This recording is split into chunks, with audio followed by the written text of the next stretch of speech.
Fusion, there were a few things in Fusion that we did not cover and I think are kind of important. We plan to cover that in the next 1.5 months, but I guess that's not happening. One is as I write over here, one is dispatch brief and weather charts.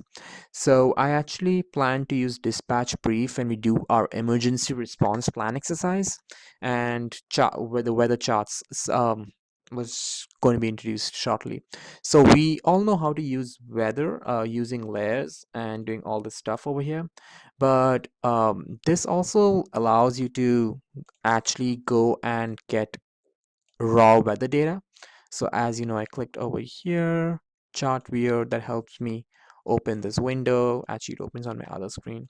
Over here, you can go, CONUS stands for, I think it stands for, I don't know what CONUS stands, I think it's like the US, that's what I know.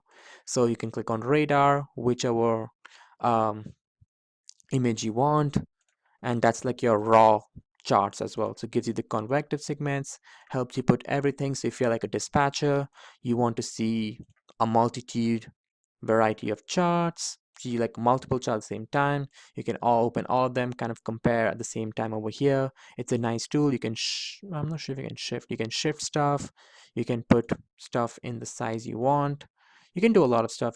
You can kind of play the video, kind of see how this moves. So the weather part of Fusion is really good as well. It allows you to open a lot of charts, AV charts, a lot of stuff, as you can see. I think I made a point pretty clear. So basically, you could obviously see the weather on layers as well, but you can also open a lot of that separately and kind of view the raw product as well. So that is something which we're going to talk about in the next class, but well, I guess this is enough. Just want to give you an idea. So that is weather. Second one is dispatch brief. Dispatch brief is a really great tool for dispatchers. Here it is, dispatch brief. Again, opens on my second window. Let me just drag it here.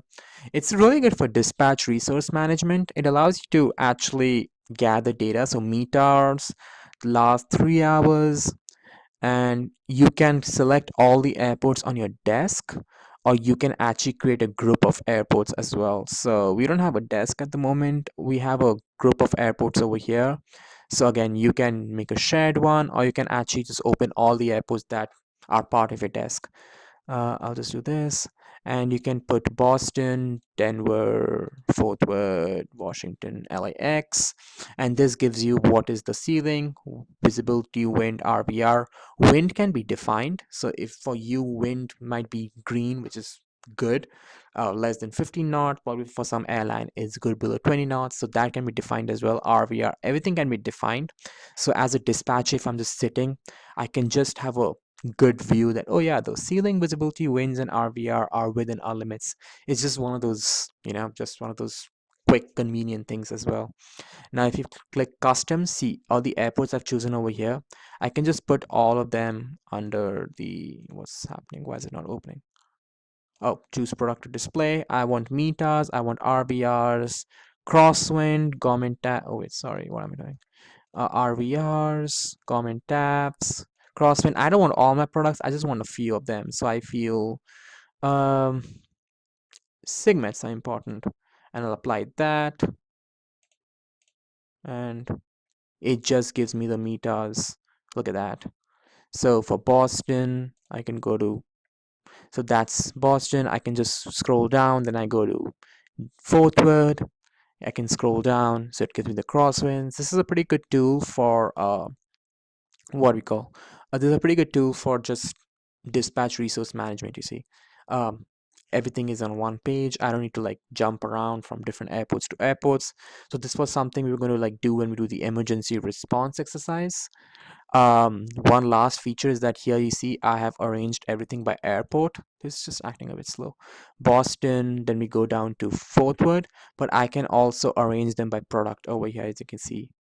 So here I have metas for all 4 airports at the same time. So if I'm in an airline which operates at 12 airports, I can just put all the metas at the same time, all the RVRs together, all the tabs together, all the crosswinds together. It's just something very convenient, and that's the same for everything. All your ATC NOTAMs, you can just group everything together and just very convenient. So the Boston NOTAMs, Fourth word notams, we go down to IAD, which I believe is Washington, D.C., LAX, Los Angeles. So that's one tool we wanted to show you as well.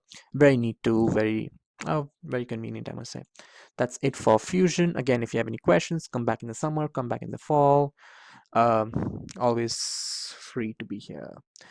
Finally, Nav Blue. Oh, sorry, just hold on. Nav Blue is here. What did I want to go over in Nav Blue is what was planned. So what we planned was actually um, to go over a bit of ETOPS and ETP. We never went through all of this stuff, but that is what we wanted to go through. Again, not very important because that ETOPS is not normally used in the when you're flying within the US. Normally used when you go to the North Atlantic tracks over here, Pacific, all that stuff. But we would have gone a bit into it, not a lot. Kind of played around with these two sections.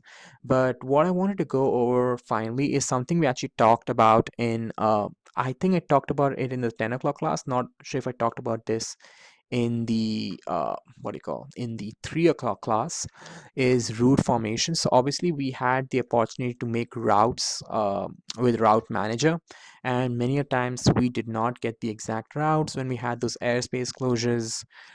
We did not exactly get a chance to actually get the kind of route we wanted. So imagine if you're going from LAX, which is somewhere over here, to Minneapolis, which is somewhere over here. I guess my geography of the US is not very good, and if they give you a Denver closure, obviously route manager will probably have a route which goes straight through you, and that cannot be used. So one strategy I talked about to some students, not a lot, but just wanted to give you an idea over here. Just hold on.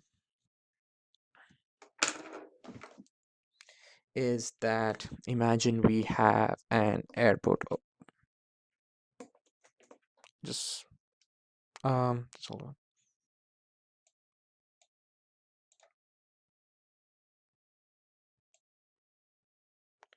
Okay, I hope that's better. Okay, so imagine we have an airport over here and we have an airport over here. And we had an airspace closure over here. Obviously, if we take route manager, it'll take us right through here because those are the most obvious shortest routes. But again, the issue is that you do not have a route.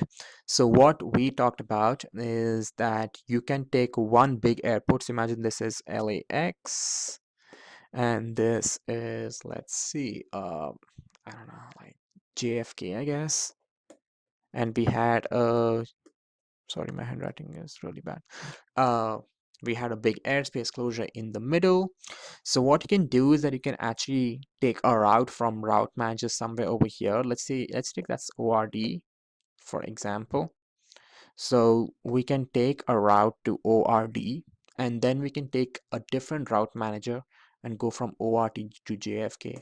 Sometimes this route will drop you over here, and this route will start over here because these are the star, and you can obviously not use star because you won't go all the way down and go all the way up. And this will give you a SID. So these might be weird routes. They might not be en route routes. So what you will have to do is that you take the route, manually take it, delete this part. For the next route, you delete this part and you just manually connect these two points. So if you have a big VOR over here, you have a VOR over here, just connect this through an AMA, just manually do it. And that gives you a pretty decent route over here. That is something we did a lot when we actually fly to Europe, because Europe actually has validation of routes. Again, won't go too deep into it, but just route planning in Europe is really difficult because of the number of rules they have for Euro control. So that is something uh, dispatches do a lot in Europe as well. So I think that's it. That's all I had to tell. I hope you guys learned something. If you did, that's good. If you did not, well, you can take this class again, I guess. Cool.